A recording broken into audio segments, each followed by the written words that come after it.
Good Sunday evening, all you groovy guys and dolls. How you been? Sunday night in stormy, windy Florida. Yeah. Hope some of you are around. I got a few things to talk about. I'm sure you do too. And I'm going to pull up the comments here.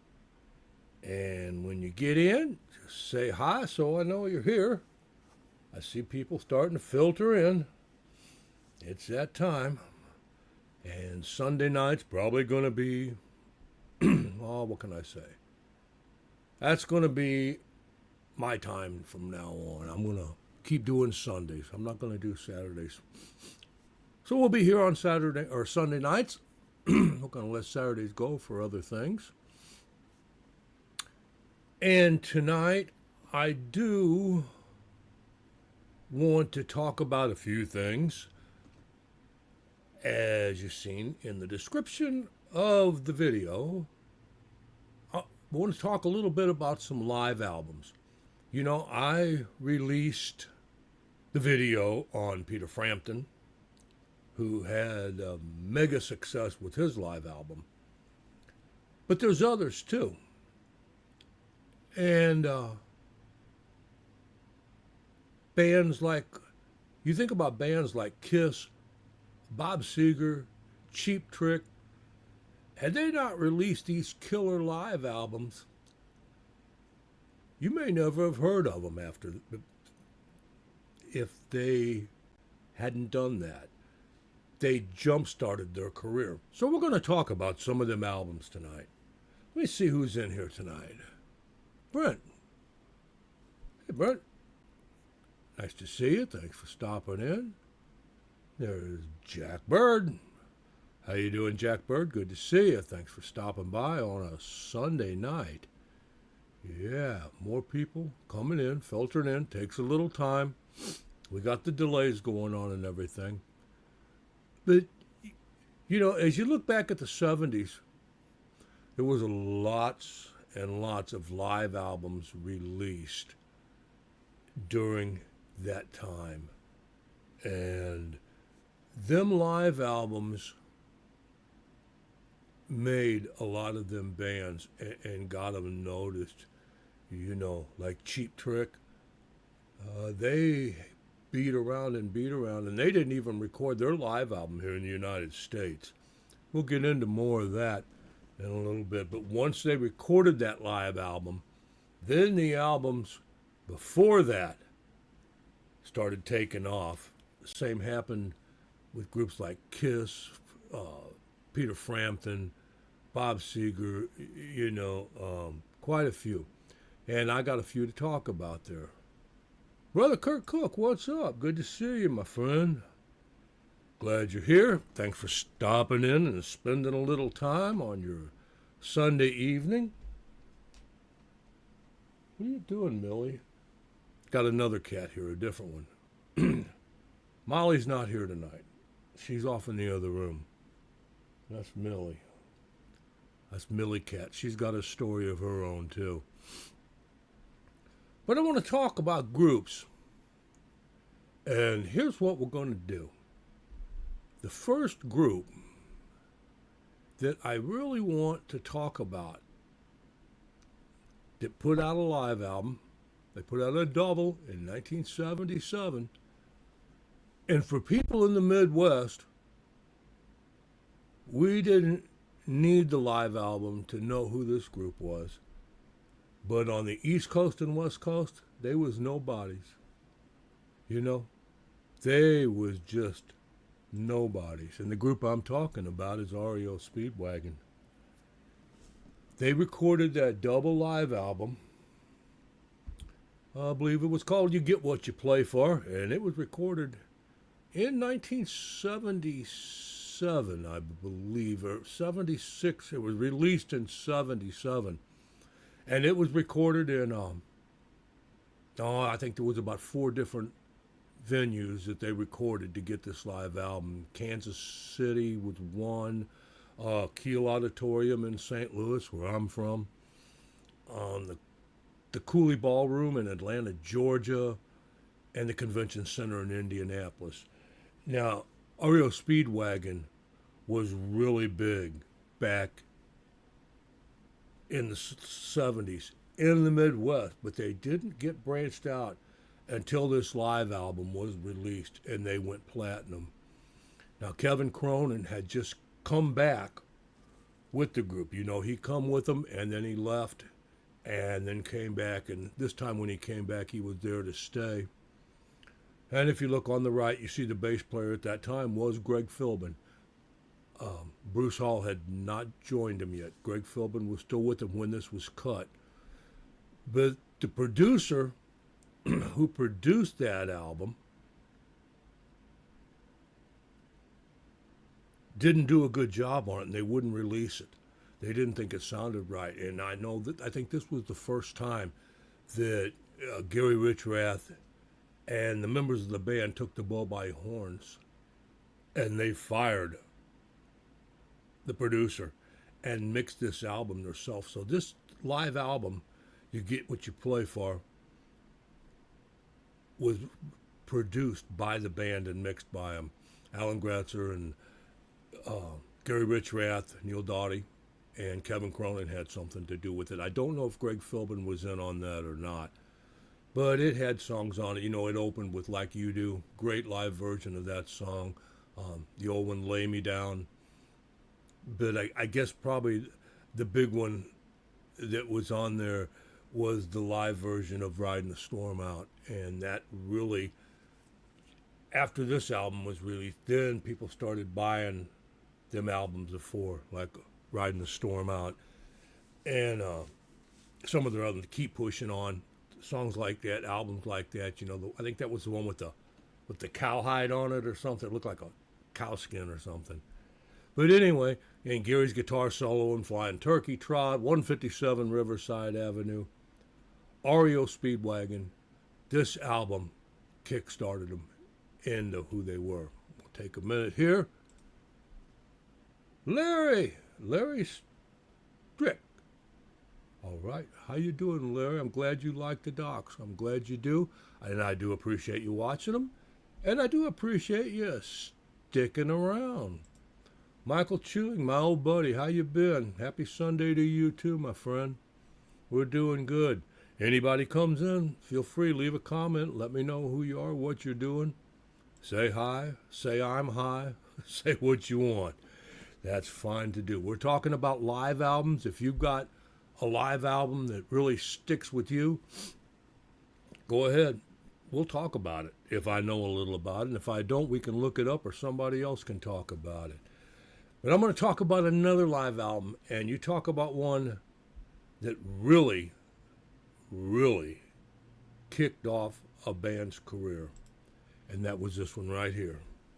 Cheap Trick at Budokan. And that was recorded in Japan. Them guys, I'm telling you what, them guys had beat around. You know, they had 3 albums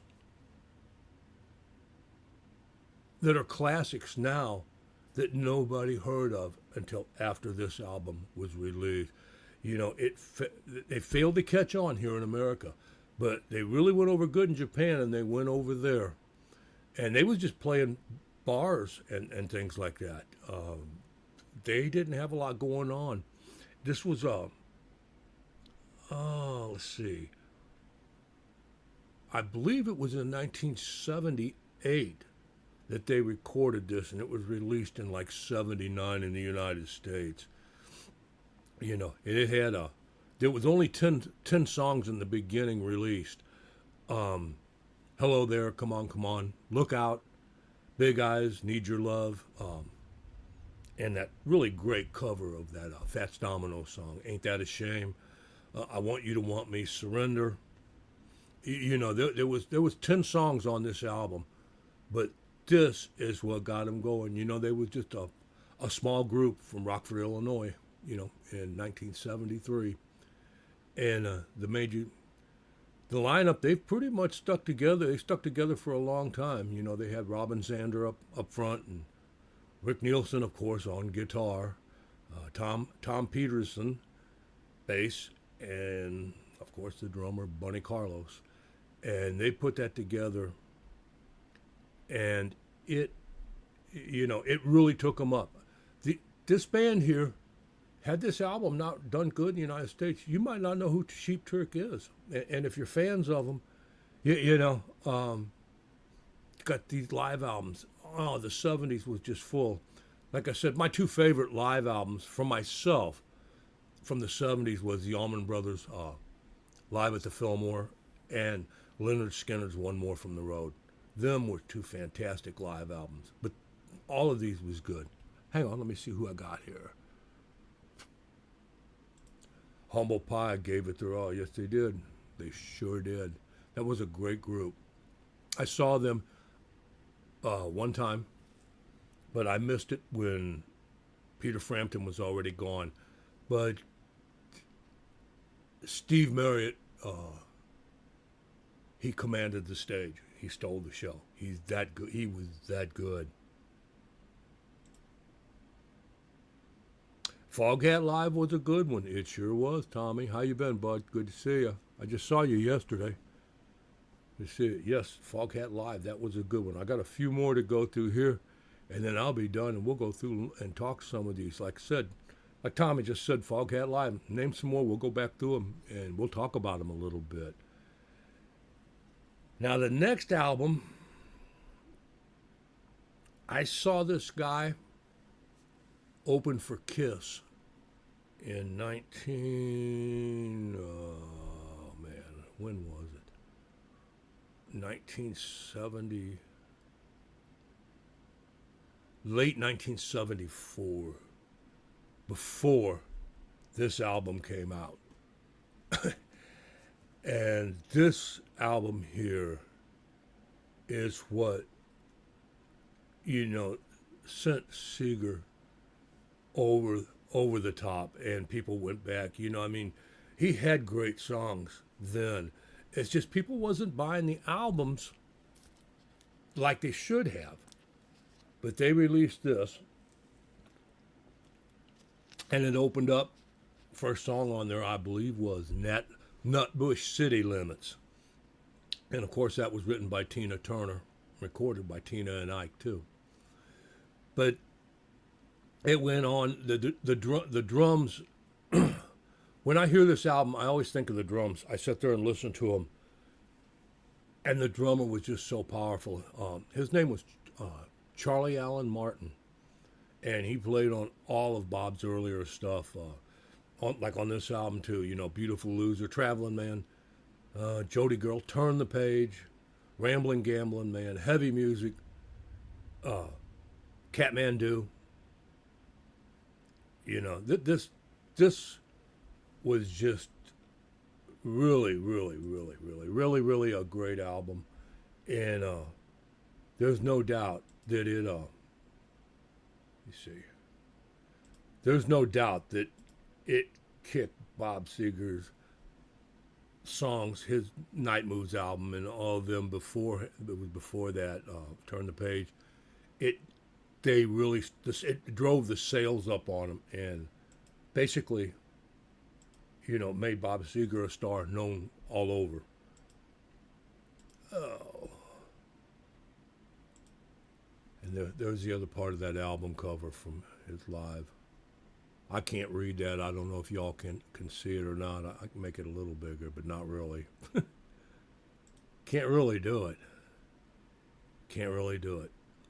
That album was recorded in September of 1975 at Cobo Hall in Detroit. That was recorded 2 nights, the 4th and 5th of September. Now, most all live albums have touch-ups done to them, and I don't know how much was done with this. I never did no deep research on it, but it's very live, and it very well could be considered one of the best live albums that came out in the 70s. Let's see. What you got there, Brother Kurt? Live album? Still have my original album. Oh, is that Which one you talking about, brother Kurt? You talking about Bob Seger's Live Bullet? Yeah, that's a good one. I can't put it in my favorite because I listen to I still listen to that Allman Brothers live at the Fillmore. I just love that album, and Skinner's One More from the Road. But these albums here, right up, Seeger's is probably another one of my favorites that I had. Right, yeah, that's what I thought you meant. Yeah, I just didn't see when that popped up. I can't concentrate on two screens at once. I'm not too good at it. And let me see here. Let me see. Well, I got one more album here, and I own this album, and I own the 8 track of it. And I seen these guys in 1974 before they ever became anybody.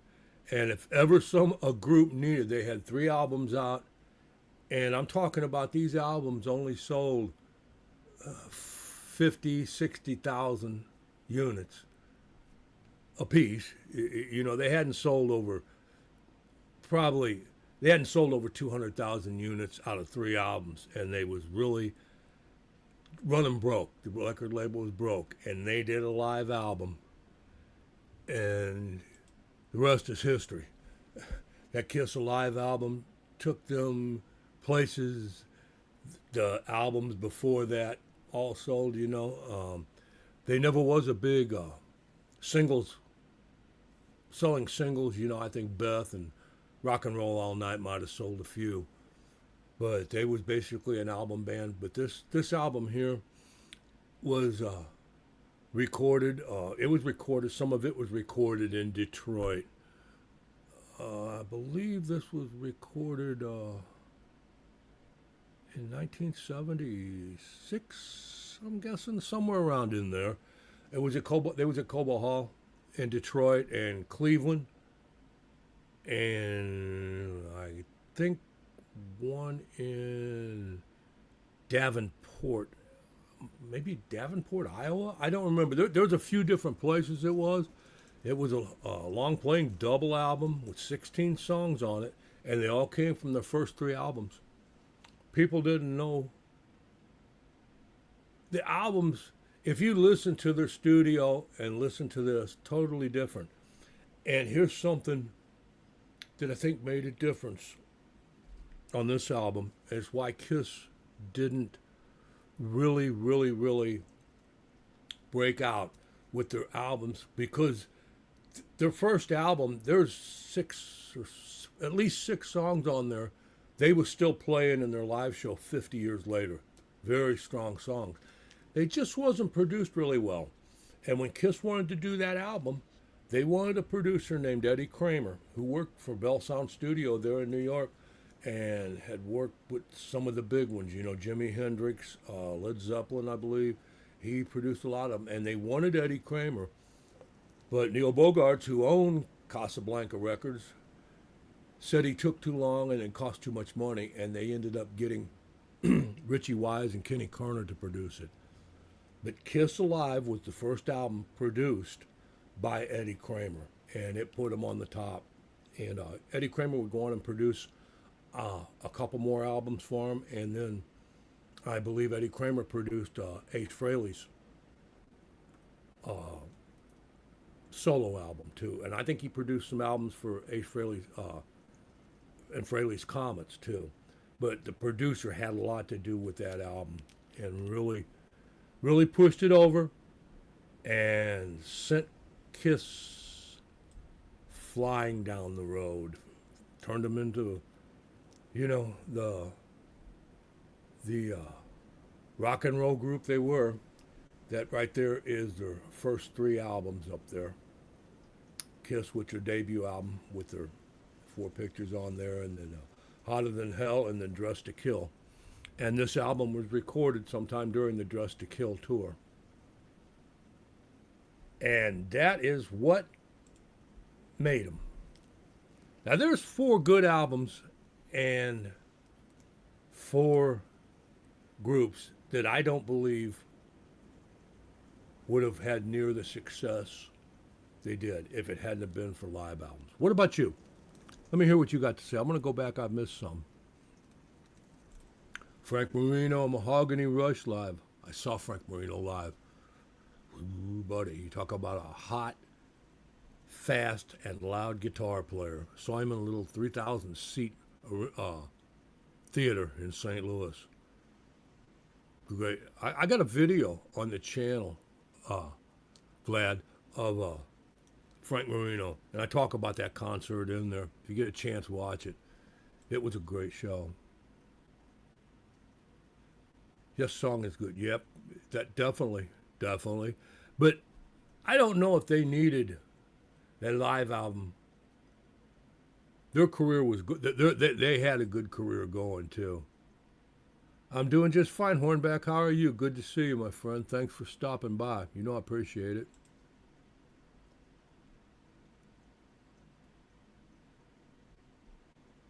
Oh yeah, I haven't seen that. Usually there's some people out there, they pull stuff down off. Anytime you put something Kiss on YouTube, they got it pulled down and stuff. And that's not Gene and Paul. That's some other bozo out there. Oh, Frank Marino, no open for Nugent or Kiss?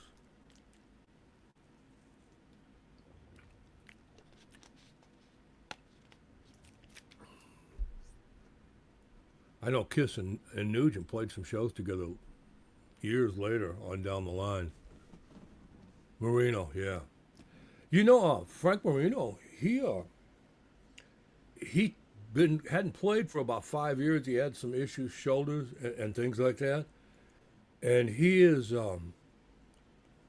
played a show here recently, just a small one up in Canada where he lives, and he has been talking about doing some more shows. He felt good. He played excellent. There's a if you're a big fan of Marino, look it up on YouTube.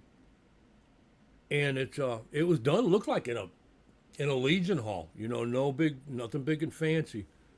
And Frank really played good. I'm telling you, he did it well.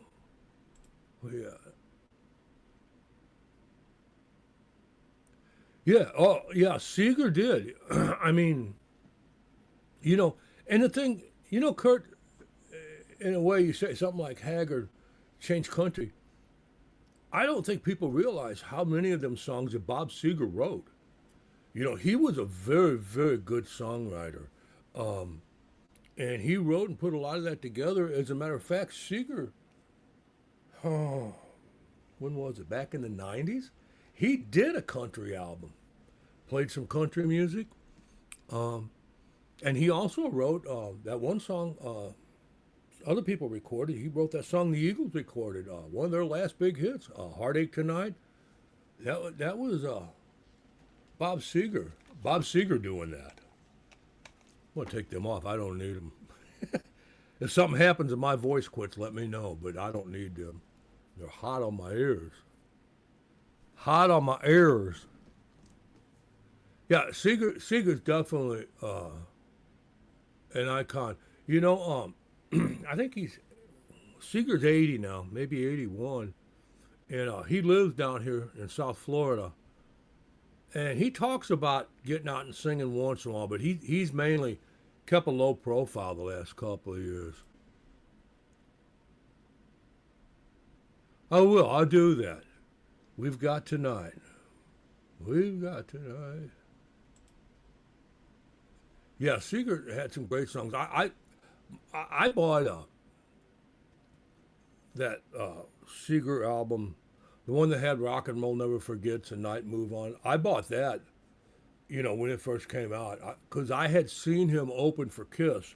And I'll tell you this, you know, the only song that I really recognized was Catmandu. That's the only one they would play at the time. This is, you know, long before. And you know how Kiss concerts go. everybody's dressed up like Kiss and doing this, that, and the other thing. And most times, people just come there to hear Kiss. The opening act isn't much. Seeger had them up dancing in the aisles in their Kiss makeup. He really rocked, and he had this same band that was on the Live Bullet album. They was really, really good. Hey man, how you doing? Good to see you, my friend. Are you staying warm up there in Canada? Better.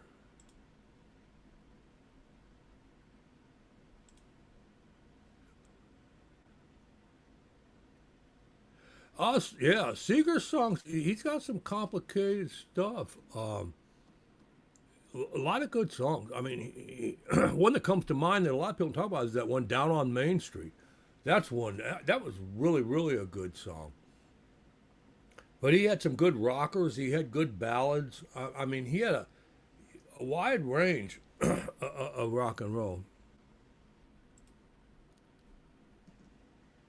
Bill and Mark, all right. Cheers from Canada. Cheers to you, my northern friend. I'm a long way from Canada. Long, long way. And we had some. You talk about. I always have problems with my power down here in Florida. And today, we had a little front come through, and the wind was blowing steady at 30, 35 miles an hour. I lost power twice this afternoon. Twice. One time it was out for about an hour and a half, and one time for about 30 minutes. The power goes out down here all the time. I'm going, man, I hope this gets through. And they said it was supposed to be all through by about 6 o'clock my time, which give me a couple of hours here before this live starts. Because I've had my power. I don't know if some of you ever see me on the Scare Me Now channel. I used to do lives with another guy on this horror channel. And we was on there one night, and storms coming through and wind blowing here, and just bam, knocked all the power out. And when it does, it knocks me off of YouTube and everything, and the whole chat is gone. I have to actually restart it and things like that. But I do that. But I can't do it. I got plenty of backup power here at the house. They're getting it plugged in, and 9 times out of 10, when it knocks my power out, my internet gets knocked out too. So it doesn't do no good to even get power or internet back. You know, they usually both come back together. That is for sure.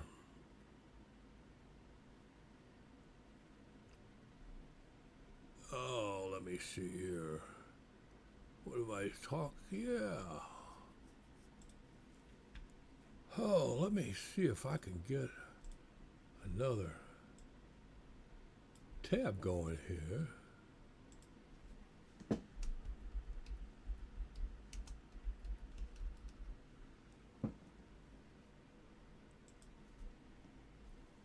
And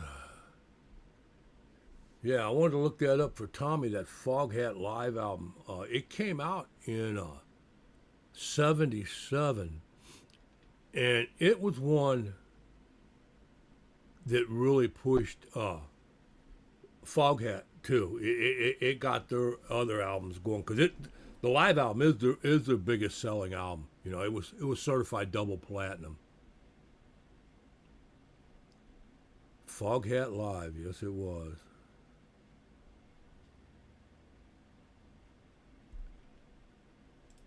The California Jam on LP. No, are you talking about the one?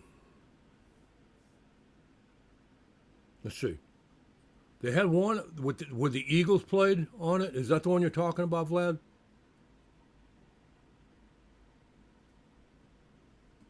Because I've heard that they got a copy of that on YouTube.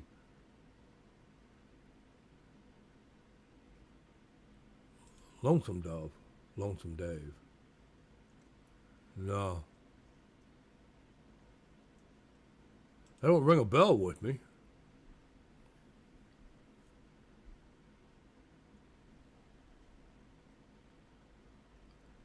don't ring a bell with me. And I never had that on an album. You know, like I said, I lost my album collection. I've told you all that years ago in a flood. Or I'd have still been hauling them around with me.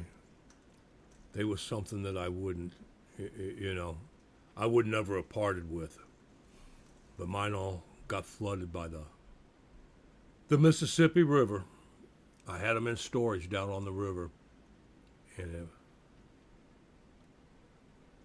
that was Jam 2. Okay, Jam 2. Did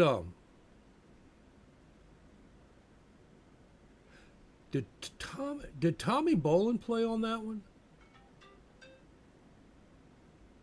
I don't know. I don't remember. Who all's on that, Michael? You got it there with you real close? I can look it up. I'll just.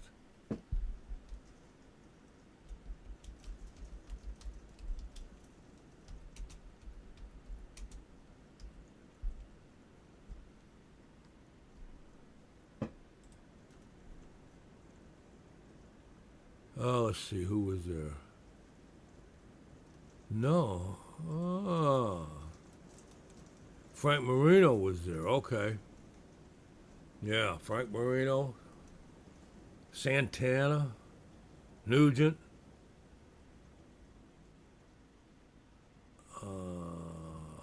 Hart was there.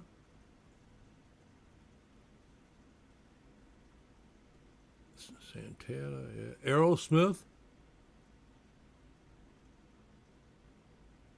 And Rubicon. Okay.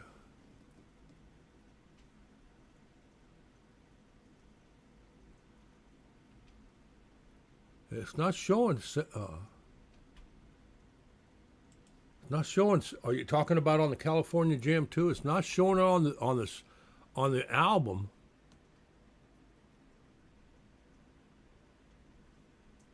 I don't see it anyway. I'm looking for it. I don't see Sabbath on there. Let me see.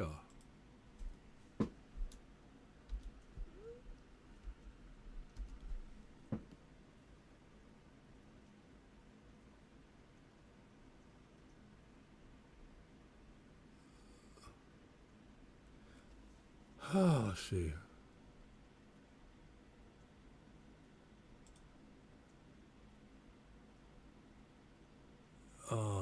Cal Jam 1. Black Sabbath was on Cal Jam 1. California Jam 1. They was there with the Eagles. Yeah. Yeah, they was there with on the first one.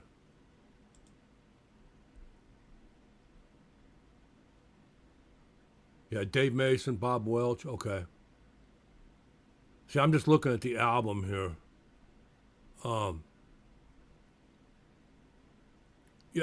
Yeah.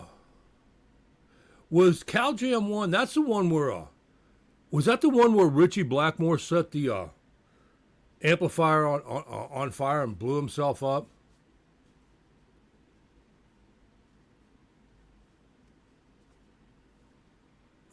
I think that's it. Yeah, that's the one. Rare Earth was there. Emerson, Lake and Palmer, Black Oak, Arkansas, Earth, Wind and Fire. Yeah. That's California Jam 1. Yeah. You know what I got? I don't know if I can find it or not. Let me look here. Hang on a second. I've got. Gotta be careful. I don't want to remove myself from the studio. I've got the Eagles contract from that.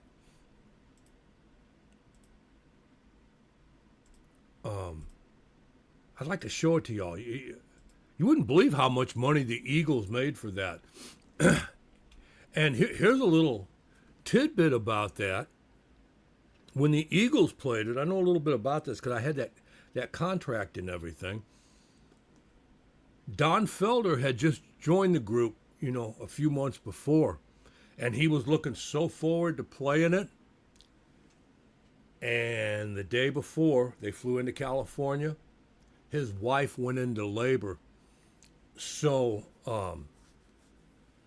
they had Jackson Browne there. If you look, Jackson Browne's playing piano because their contract called for 5 musicians on stage. I'll see if I can find that real quick here. Boy, I don't know if I can or not. That might be hard for me to find. Dig up. I don't want to take too much time.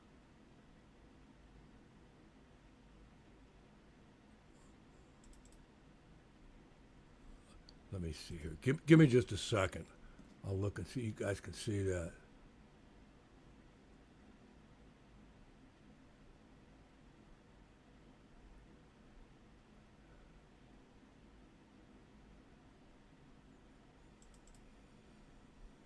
I'll be darned. I found the damn thing. Hang on.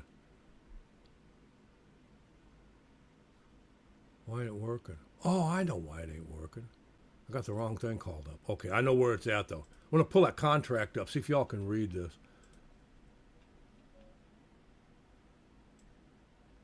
Give me a second. I got to go all the way back through.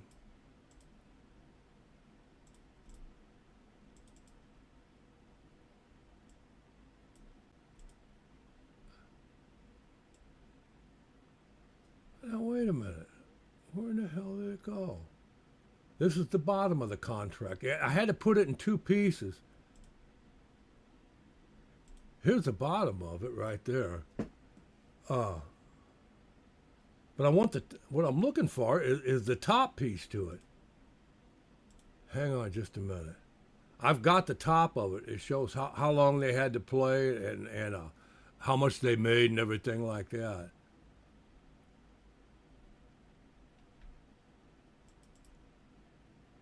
Ah, I found it. There's the top of it. Yeah, I said, see, you see right there at the top, it says, February 1974, and it says 5 musicians. They had to have a 5th, and Don Felder was at the hospital, and his wife was in hard labor, and he stayed there. They had a helicopter waiting to try to fly him in. And finally he said, I can't do it. And Jackson Browne, I don't think he played there. I think he was just hanging around because, him and the Eagles was friends. And he got up on stage and played piano with them to give them their 5th member. But if you look at that contract there, the deposit was $6,250. So that was for half. So that contract, $6,250. The contract, the Eagles made $12,500 for that show that day. Oh, that was pretty cool.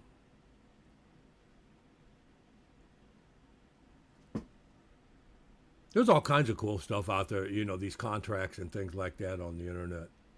I just like to look at them. And then here's the bottom of it here.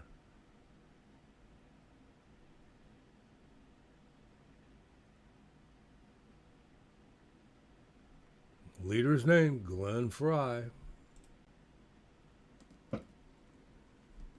Yep, that was Cal Jam 1, the Eagles was at. Now, they had a third one, didn't they?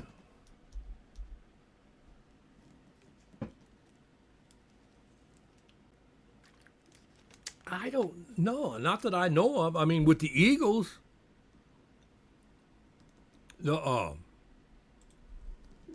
the Eagles live album they did there at the last after the long run and all that, they did a live album with Heartache Tonight on it and stuff, and Joe played on that. I don't think he did one solo though, or with James Gang.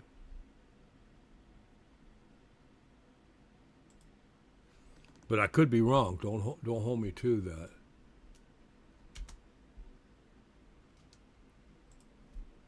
Yeah, they did have a Cal Jam 3.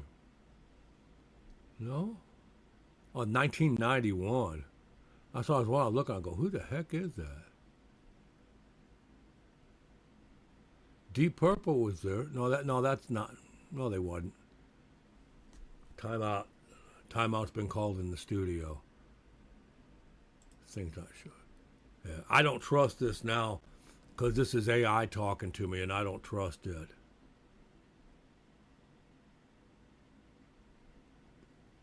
I don't think so.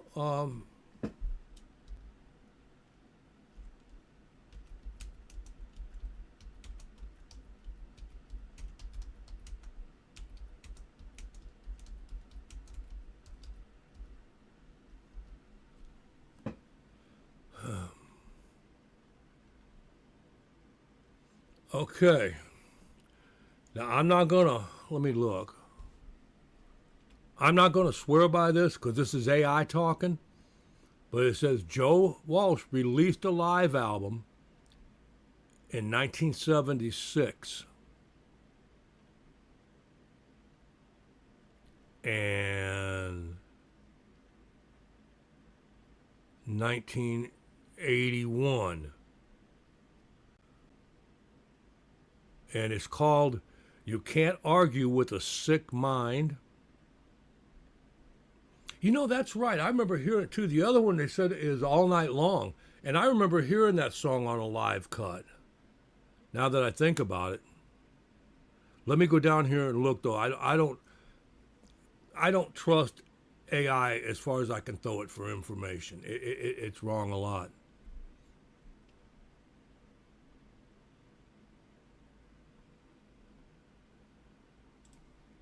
Hey, Kenna, how you doing?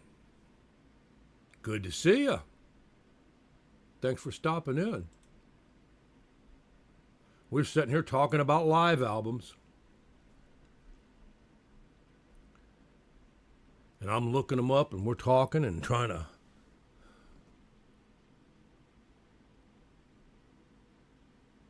Yeah. Now, see, I'm in a page here and it says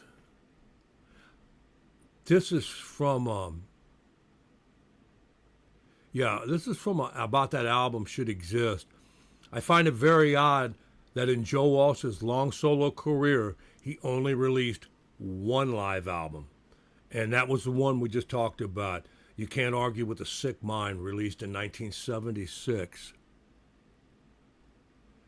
And it says here, it was an hour-long appearance on Don Kirshner's Rock Concert TV show. Now, I used to watch that all the time when I was a kid. I believe it came on Saturday night or Friday night. I don't know.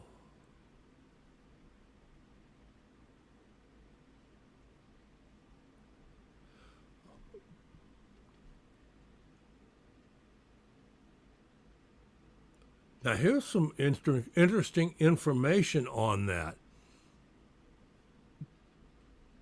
It said, this is from a webpage, that somebody wrote. Specifically, the songs Welcome to the Club, Get Back, Give Me Some Lovin' were added. The last two are cover of famous hits by the Beatles and the Spencer Davis Group. And it said, I should point out that Walsh had a number of prominent musicians helping out for this concert. Don Felder, who had recently joined the Eagles, was part of his band for the entire show. And two more Eagles, Glenn Frey and Don Henley, joined on vocals for the song Help Me Through the Night. Help Me Through the Night, yeah. And I can see that because actually the Eagles and Joe Walsh had a relationship going long before he joined them because their manager, Irving Azoff, he was also Joe Walsh's manager. That's how Joe ended up with him.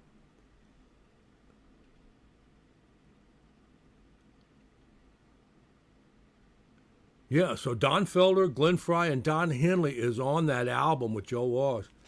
I wonder if that album is on YouTube.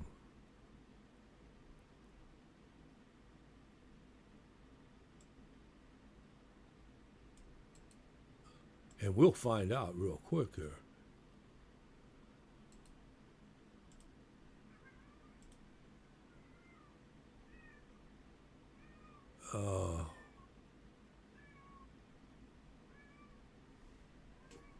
What? What are you doing? I got a cat over here meowing at me.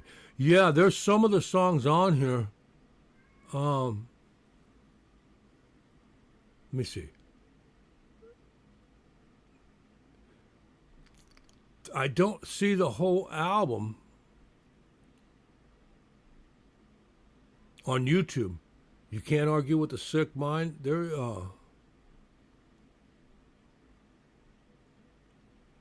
This was Joe. I guess Joe was doing solo this time. You know, this was after he left Colorado and everything. No, the whole album is there. You know what? Hang on a minute.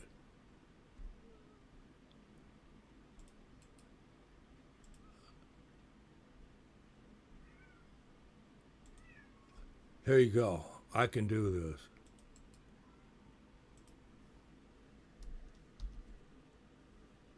There's Joe Walsh's. You should be able to click that link, Vlad, and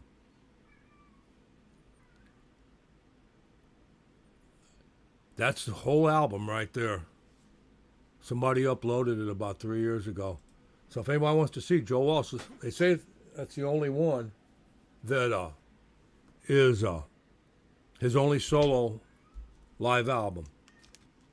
And right there's the ad to it, and it's in the comment section down there. You should be able to click it and bookmark it and go listen to it. I'll probably listen to that tonight just to hear it.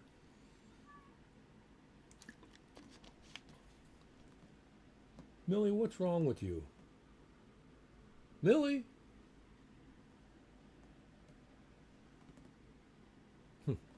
I got a cat in here meowing at me. I don't know if it wants out or what. I don't know what the deal is.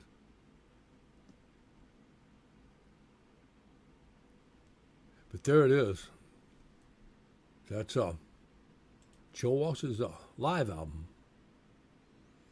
And Don Felder played guitar on this too. So this probably would have been the first time that Joe and Don played on stage together. This was released in 76, so probably was recorded in 75 or so. And I don't think I think Bernie Ledden quit the group in late 75, and Joe started in early 76. Yeah.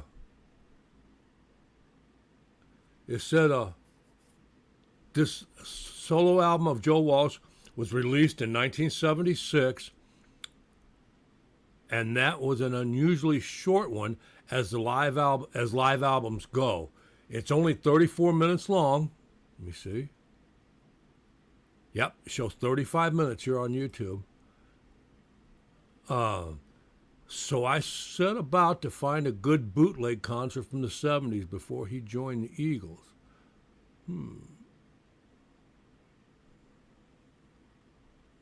Wait a minute here now. Turns out I could only find one concert that had truly excellent sound. Unfortunately, it turned out to be the exact same concert that was the source of the Lone Live album. Oh, so this album here that I just put out is not the one that has Don Felder on.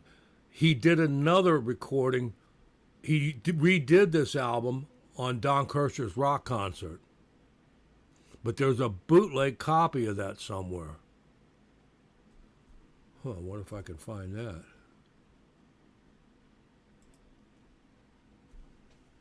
Let me look, see if that comes up real quick.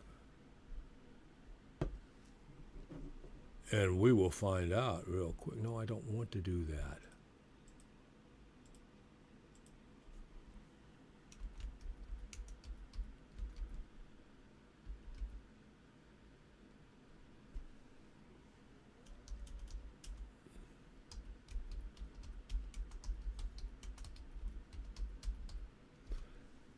Let me see if I can.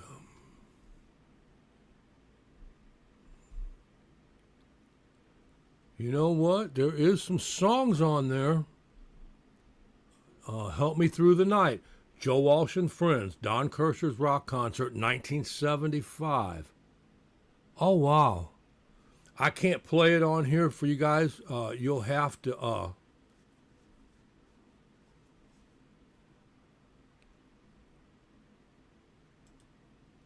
but I'll show you what I'll do.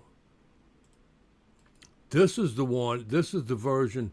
This is just one song though. This is not the full concert.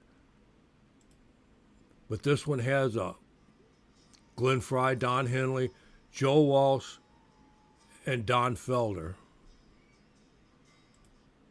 They're playing acoustics too. And there it is.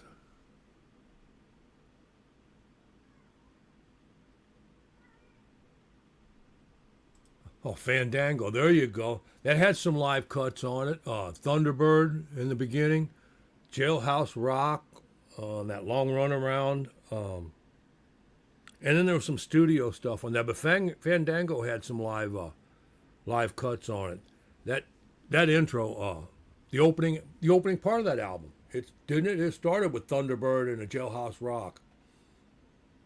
That's See, I'm a big fan of old ZZ Top. I mean, the newer stuff was kind of okay when they changed over in the '80s, but man, I really dig that old Top, Lagrange, uh, and the Tres Hombres album, Fandango. Some of them was really good.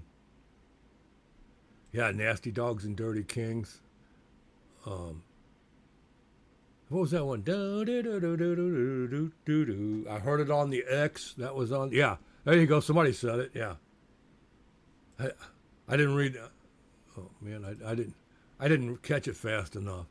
Yeah, that was a great album. Oh, who was that one? Mexican Blackbird. That was a good song. It was. I believe that was on Fandango, wasn't it? Or it might have been Lagrange. Tres Hombres.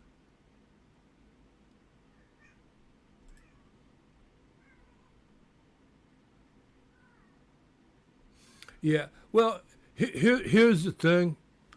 I'm not trying to stick up for him or anything like that, but ZZ Top, uh, would not be financially well off had that not happened. They just did not make a lot of money in the early years. Even with all that great music, that Eliminator tour and all them songs there, that that took them to the top. They actually had a second career, and a lot of bands didn't. I mean, the '80s, the '90s. A lot of bands died out. They couldn't keep going. They couldn't keep up with everything. And ZZ Top changed, and got in the '80s, got on MTV when it came out, and it made them a ton of money, boy, and set them up for life. Like I said, they don't play for money no more. Billy plays because he likes to. So does Frank. Hello, Melissa Jennifer Jones. You're a little late. Did you bring a doctor's excuse with you?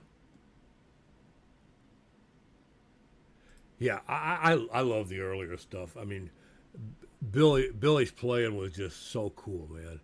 Yeah, he just what that group he was with, the Moving Sidewalks, kind of a psychedelic blues rock band. And he really had some chops going then.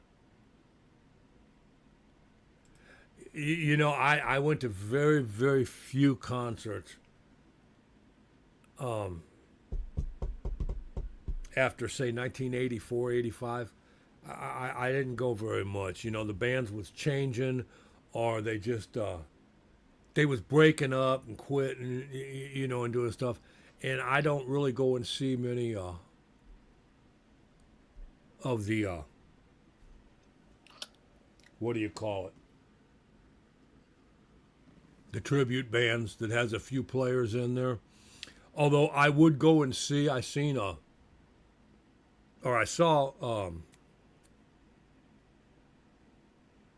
Burton Cummings and Randy Bachman. There's a video out of this tour they're starting. I would go and see them two guys. They got a good band, and they're doing all the cool songs from the Guess Who, from Bachman Turner Overdrive, and Burton Cummings' solo career. Just killer song after song.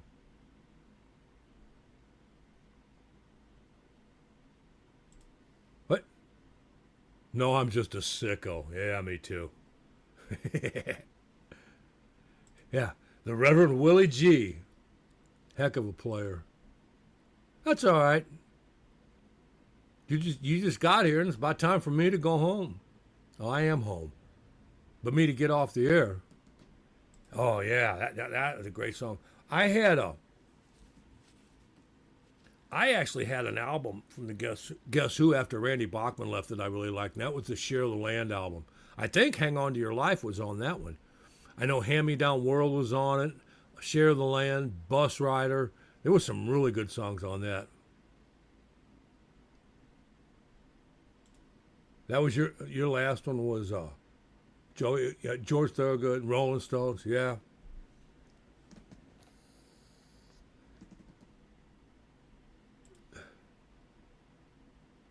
Yeah. Yeah, I'm just a big fan of that music. I'm not saying it's bad or anything, and I don't have a problem with them. Doing that. They want to play and they deserve to play. I know what it's like to want to play and not be able to. Um, can't do it. It was great. Good evening, DJL 9919. How you doing? Thanks for stopping in. Well, you know, yeah, I would say underrated would be a good word, but I don't think not to true rock fans. We know how great that band was. The Rock and Roll Hall of Fame don't, but they're so goofy. I mean, they can sit on an ice cream cone and tell you what flavor it is. That's where their heads are at.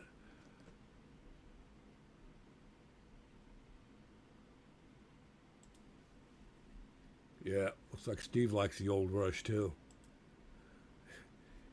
Yeah, Rush was killer. I seen Rush. You guys ever seen the pictures I had of that Rush concert? I saw it was in 1975. I saw him in 75. They opened for Charlie Daniels, and it was outside. And Neil Peart had just, he'd only been with them just a little while. And oh man, they was just so good.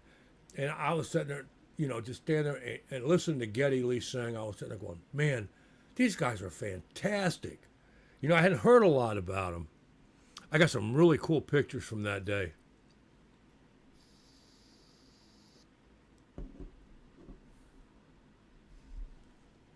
Oh, gracious.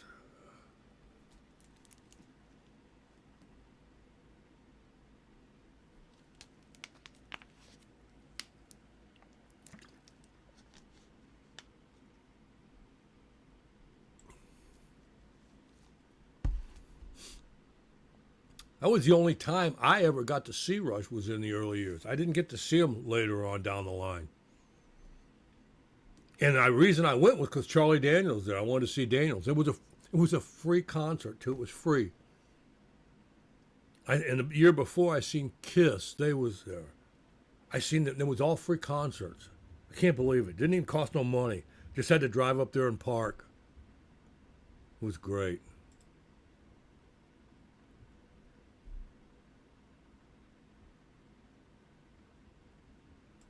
Oh wow. I'd like to have seen the Temptations. I never got to see them.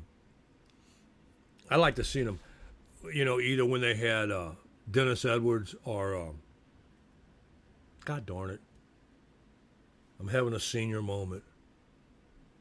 What was their lead singer? The one, David Ruffin.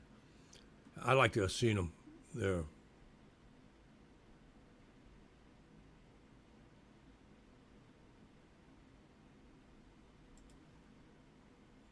We was talking about that, Kurt. He played with him at the Cal Jam in 1974 because Don Felder, wife was having a baby and they had to have five people. I don't know if he played with them all that much. He was big on his solo career. But, them guys played. They was all good buddies and friends and stuff. Little Richard was badass. Yeah, he was.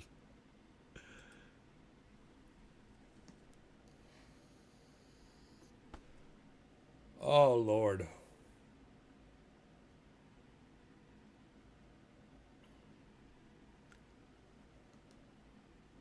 Well, all you groovy guys and dolls, it's about time for me to pick it up and pack it up and head on down the highway. Thank you all for stopping in. I do appreciate it. You know that. I always appreciate it. And we'll be back here next Sunday night. Don't forget, next Sunday night, 8 o'clock. I'm going to start doing Sundays, and that's where I'm staying. So that works out really well for me because I got things going on during the week. So take care of yourself. You be nice, be good, be kind to each other. Turn off the news and turn on the music you love. It's a whole lot better. And I will catch you later.